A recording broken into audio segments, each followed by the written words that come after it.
Okay, I've tried to make this post several times, and each time I've had so many opinions that I've had trouble fitting it all into the 10 minutes for all 5 questions. So what I'm going to hopefully do is make a group of much shorter answers, and so if you get bored you can stop watching quite happily, and hopefully there'll be more room for me to say some of the things that I feel are quite important, because I've become quite opinionated about what these questions have asked me. Okay, why is there something rather than nothing? I think that this is just a case of there is nothing more than that. There isn't any reason. There is no purpose. There is no end-all answer. There just is, and in my opinion, you don't need anything more than that. And I think personally that's one of the reasons why I think there's the difference between the religious and atheist ways of thinking. The fact that people naturally want meaning, they want purpose, and I think that that's one of the differences, and that religious people still want a meaning, and a lot of atheist people don't want one, or just don't need one, and that's all there is to it. And that's the end. There is nothing more than that, and I don't need anything more than that. What evidence do you find the most persuasive regarding theism? I think the best one I've heard is the aesthetic argument for the existence of God, and this is one that's saying that evolution can't explain our appreciation of aesthetics and our understanding of beauty and that sort of thing. And I admit that this is a really very hard one to explain. Unlike all the others, I think it can be explained really easily, in my opinion, without a shadow of a doubt, in my opinion, that there is a God, but that's possibly just my way of thinking, and so I can't, as many people who are religious can't comprehend the idea of there not being a God, I can't even comprehend the idea of there being a God. So some of the arguments, positive arguments for the existence of God, just drift over my head. So, but this one, in my opinion, does really quite strongly. I have real trouble trying to argue against this one. I say it can be argued against, and I think it can be argued against convincingly and quite easily. But I think when I say easily, I would say that if the argument could be understood and logical, whereas I think that it would take quite some time to.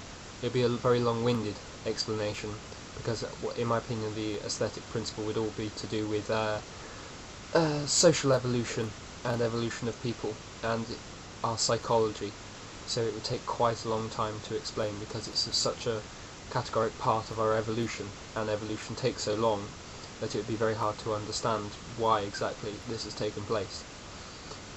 And because of these complications, as you're hearing from what I'm saying, I'm tripping over my tongue as I speak, because it's such a problematic explanation.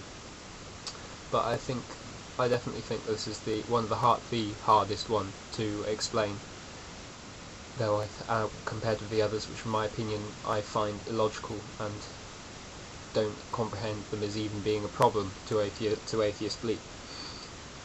Were you raised in a religious environment? I was raised atheist, and one side of my family is completely atheist. The other side of my family, I'd say, is religious, but did not have quite so much of an effect on me, because my mum, because of marrying an atheist, has moved away slightly more from the normal religious background, and so doesn't go to church, example.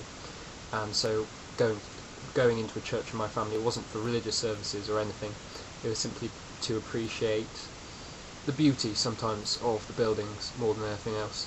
My dad's a photographer, and we have a very arty family, so the aesthetics of churches can be quite beautiful. Whereas I would say I find churches creepy personally, and I don't like the whole whispering thing, which I find slightly insulting, because would a God who's all powerful really care if you whisper in a church? I think we could talk perfectly normal levels and no one would really mind.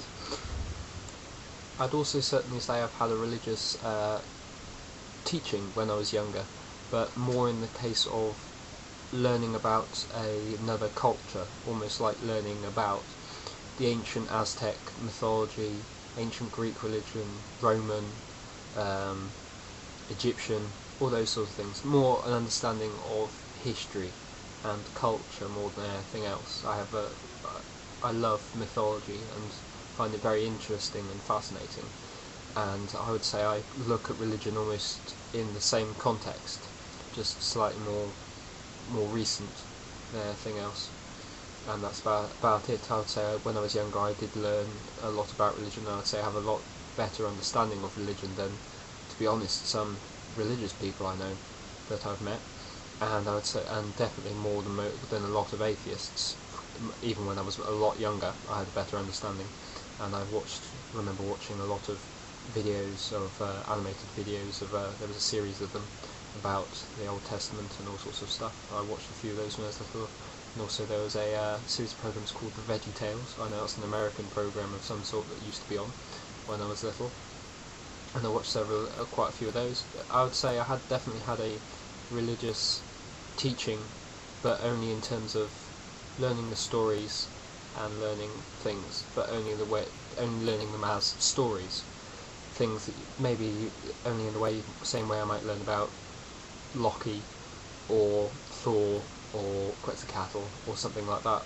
No more than that, and no more importance than that. More learning it so as to respect other cultures and respect other people and understand other people so as to better get along with them, and no more actual involvement than that, I would say. This is going to be the first. I've answered quite a lot of these in the first bit, but it's the final bit which will take a little while longer for me to say all my opinions, and I have an analogy which takes a little while, so I'll do this one in the second post. Thank you for watching this one, and I hope you'll watch the second one, which will have a lot more of my opinions and a lot more interesting things for me to say.